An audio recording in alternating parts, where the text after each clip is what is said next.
To the Find Tool demonstration. So I'm going to begin by explaining what exactly this Find Tool is. So I'm just going to open up a modeling window. Now simply it is a parametric. Now the difference between this parametric and most other parametrics is number one, in that version 7.2, for any parametric, if you find you reuse it a lot, and instead of, when you run a parametric now, you have to go, you run the parametric, you have to go look for it, whatever file it might be in, etc. And this can be quite a daunting or a pain at times. So now in 7.2, if you have a parametric that you use over and over again, you can link it to an icon. So in this case, this Find Tool is linked to this following icon. Now, as normal, you would find them under Toolbar Configuration, and you can be found here. So in this case, I've created a large icon for it, just a magnifying glass. What I send out to you guys later on, it's a smaller icon, so you don't have to worry about changing it. So it's just basically a parametric that you just click on an icon, and it will run. So I'm going to start by doing that. I'm going to click on that icon. So now it's just loading up all the information from my model. And we come to the Find Tool window. So I'm going to start explaining a couple of things, beginning with the selection method. So as the title implies, how I'm going to select the item. So all my projects, so everything within my project, do I want the system to filter through that? By my selection. So in the case of my selection, I can select, say, I'm just going to do a little test. I'm going to say beams. I'll come back to these filters a little in a moment. By selection, so if I select that, then I would do a post selection within the model. So then it would just select my beams from everything that I've just selected.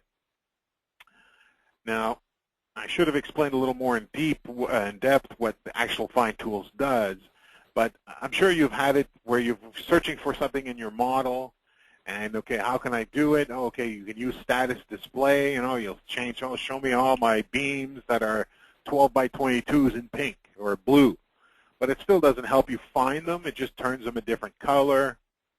Also, a report. Maybe you want to know all your beams that are 12 by 22. So it gives you a list, but it doesn't actually physically help you find them in the model. So that's what this tool will do.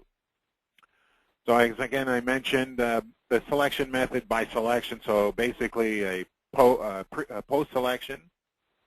Current view, so only within the current view that I have. So if I open a grid line, let's say, I'll just cancel this. If I open a grid or even a floor, when I run it, it will only, when I have current view selected, look within this view.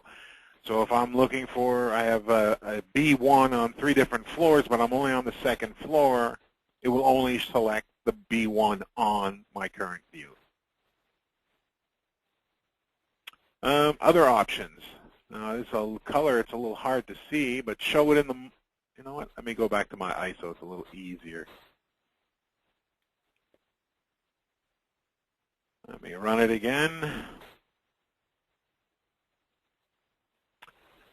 Show it in model. Basically, as the title suggests, how I want to show it, or should I show it. So by selecting yes, what I'm going to do is, again, I'm going to select a beam.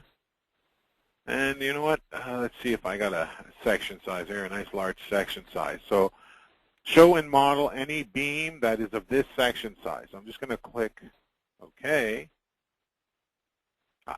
So what it did, it found only one. First of all, it solidified it and put everything else to stick, and it zoomed to where that member was. So that's just showing it. Now I'm going to do the same thing again, but this time there's an option, keep member selection. So again, I'll just select beam of that section size. So what it'll do, okay, I'll mention this report in a minute. It actually did the same thing. So it put that member in solid, everything else into stick. It zoomed to where it was, but it also selected the member. So if I need to delete it, erase, edit it, I can.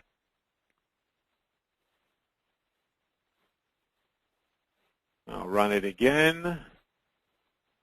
This time I'll select Open Custom Properties Screen. So again, let's say I'll select, again, the beam. But this time, I can select multiple section sizes. So I'm going to select any beam that is of these 4 different section sizes.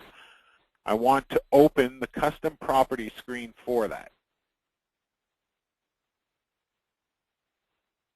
So again, it's zoomed into them, put them in solid, put everything else in stick, and it's opened up the custom properties.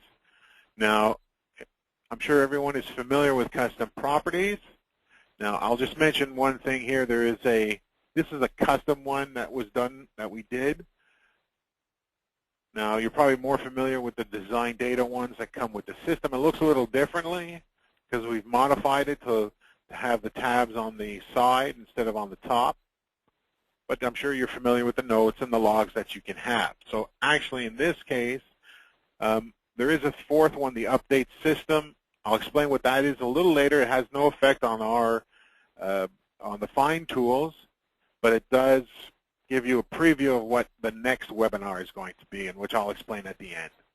So it's just open again. It's just open all the custom properties. So if I needed to, sign my name to it, input by, I can sign my name, whether it's painted, etc., galvanized. So I can do that all in one shot.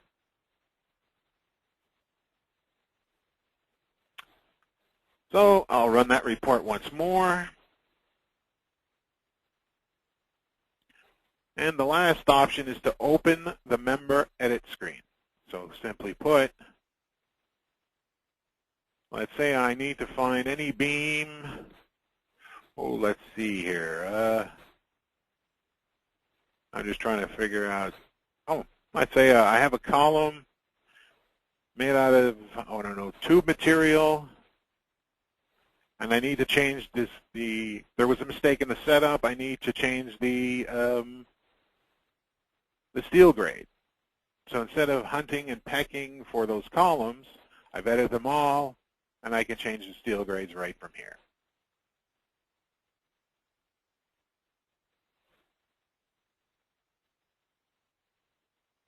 Okay, so again, reports. I'm going to come to reports a little later to explain what's going on or what the report is giving you. So for now, I'm just going to go to the bottom into the filter and start explaining the filters, the different filters that you have, the different combinations you can do. So I'll start with sequence. So of course I can, filter by the sequence. Now, a couple of things to remember with sequence filter. So if I open the setup just to show you for my sequences, on my project I have all these zones and sequences, yet it's only showing me these 5. The reason for that is I'm only using these 5 currently in my model. So it's only going to show me what's in the model, not what I have in my setup. So if you're, sometimes I've done that too. I just put in 300 sequences into my basic setup, and I use them as I need them. So I don't have to hunt and peck from my sequence list. So I can, let's say here, I only want the system to look in sequence 2, and any beam, let's say I'll get an 18 by 40 instead. So in this case,